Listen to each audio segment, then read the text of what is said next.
Thanks for joining us, Congressman. Congressman Davis, I want to start with you. Big, broad question, tough one. The economy, by many standards, whether it's the stock market, the unemployment rate is the lowest in 50 years, but yet homelessness in this country is still a major, major problem. Why is that, and what can policymakers do about it? Well, I think what Lee and I and the other members of Congress who run before us can talk about is where we've had bipartisan success when it comes to policy changes that we think we should make in Washington. But it doesn't negate the fact that, and as you clearly stated, it hasn't reduced homelessness in certain areas. There are certain areas of the country where homelessness is affecting its population more so than places like where I live, in a small rural community in Illinois. I think a lot of it has to do with housing prices. You know, at some point, you're going to, if you're unemployed or if you're in a certain sector, if you're fighting opioid addiction, if you're fighting mental illness, it's going to be tough to find a place to be able to live affordably. And I think we're seeing that in some of the larger communities where housing stock prices continue to rise. It's one issue that we, as Congress, can't solve without taking a local, state, federal combined partnership approach. I think when we look ahead, we've got to figure out a way to get people into programs, into training, so that they can take advantage of this growing economy and this historic low unemployment. It doesn't seem to work when it comes to homelessness as well as it has been when it comes to the rest of the population, where you've seen millions come off of government benefit programs and finally get into the workforce and see their wages continue to grow. Congressman Zeldin, a big issue within the homelessness problem is veteran homelessness. You've worked on that, you made it a top priority, your background is in the military. You describe what you've been working on and how bipartisan has it been? First off, thank you for having Rodney and I. I think it's amazing, the great turnout. A lot of people here passionate about tackling the homeless issue. I represent a district in Suffolk County, New York. We have the highest veterans population of any county in New York State. It's the second highest of any veterans population of anywhere in the country. You have an issue with regards to veterans homelessness where some people need access to certain programs. The federal government helps out, for example, with SSVF, supportive services for veterans families. And SSVF has been reauthorized in 2021. It's something that I believe should be permanently extended. The HUD-VASH program is something too. That voucher program also helps to put roofs over the heads of our veterans. We have to have also local flexibility and breaking down barriers so that there's access to affordable housing. So where I am in Suffolk County, we've seen more housing projects come up to be able to put a roof over the head, not just of that homeless veteran, but also that low income veteran. They do have some funds they can afford to pay to help put a roof over their head, but maybe they don't make enough for the cost of living on average where we live in Suffolk County. Self-sufficiency is something that's an ultimate goal. You want to see upward mobility. People want help, but ultimately, especially when you talk about a veteran, they want independence. They want a job, and they want to be able to support their family. For some veterans, it's access to services to combat the heroin opioid abuse epidemic. For others, it might be mental health services, access to peer-to-peer support.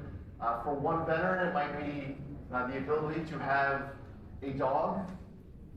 For someone else, it might be training a horse. For someone else, it might be fly fishing.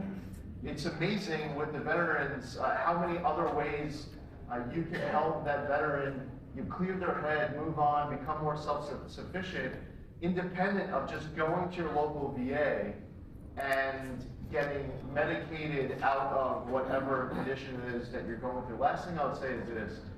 If you're a member of Congress and you happen to take a trip, for example, to the VA center in Los Angeles, and you travel around the block and you see veterans sleeping on the streets outside of the VA medical center, If that doesn't break your heart, if that doesn't motivate you to want to do something about it, then you should just get out of Congress and let someone else take your job who would have that experience and be deeply emotional about it and motivated to do something about it. So the veteran homelessness issue is not just close to my heart, I also believe it's something that is solvable, and where we've seen the most progress has been where that local community, with the help, different levels of government working together, but that local community deciding, you know what, we are going to totally solve veterans homelessness in our town, in our county, in our city. And I'll tell you what, every single time you see that commitment, people get serious about it, 100% of the time they solve it,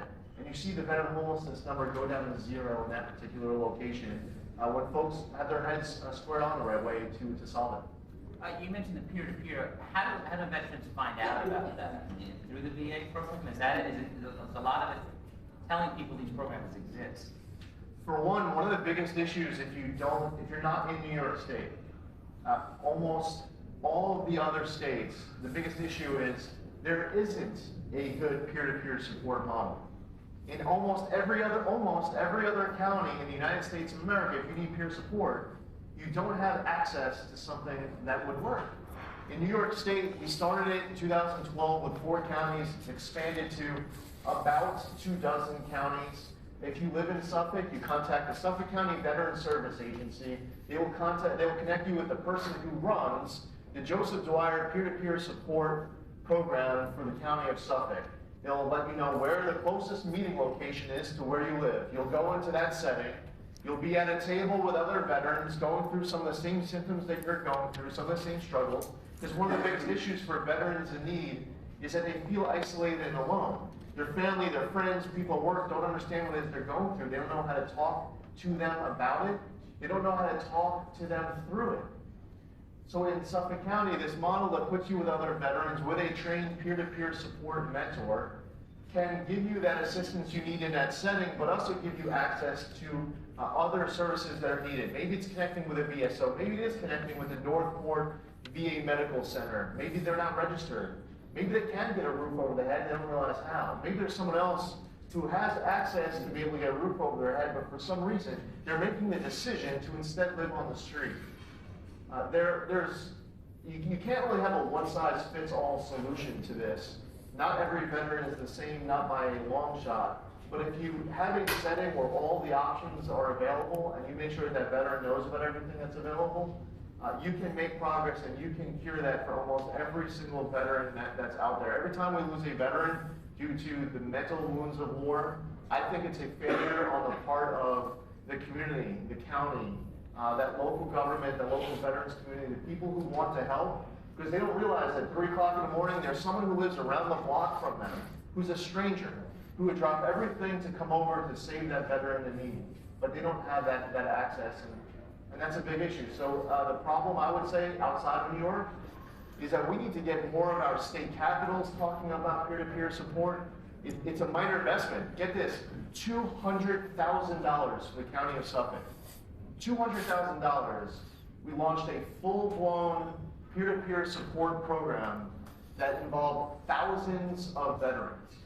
$200,000. So it doesn't take a lot of money. Sometimes when you have an issue and people throw money at the problem that doesn't solve anything, you could put $10 million to a particular county and solve nothing. You just need the right people, the right passion, dedicating their services, dedicating their time, maybe their venues, their food, their expertise, and the problem can get solved. But it doesn't cost a lot of money to solve it.